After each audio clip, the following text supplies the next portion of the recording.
Les fonctions trigonométriques sont réputées cool parce que leurs dérivées sont cool et trop faciles à connaître. Mais nous, on n'est pas des enfants de cœur, donc on s'attaque à du lourd. Trouvez la primitive de 1 sur cos x. Ça a l'air flippant et c'est flippant. Souvenez-vous toujours que les fonctions trigonométriques ont bon goût d'appeler leurs copains dans les changements de variables comme u égale à pi sur 2 moins x. On a dx qui donne moins du. Et hop, le cos x devient le sin u.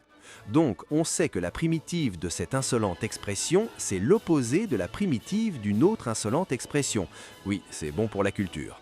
Et alors, on fait comment maintenant? Attention, à partir de là, ça nécessite que vous investissiez un peu plus.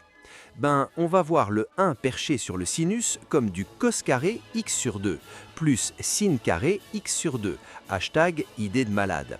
Du coup, on factorise bien, on coupe bien la marchandise et on observe des choses qui ressemblent à des fonctions dérivées quotientées par leur primitive.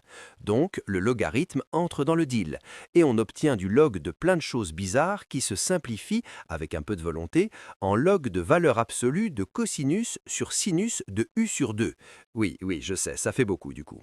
On rechange honnêtement les variables, comme d'après le changement de variable, et on a un résultat plutôt élégant, à condition d'être un mordu des maths. Bref, c'est tout pour cette aventure. On n'oublie pas de dire qu'on a kiffé. Quand on a kiffé, on like, on partage, on s'abonne. Moi, je vous dis à plus.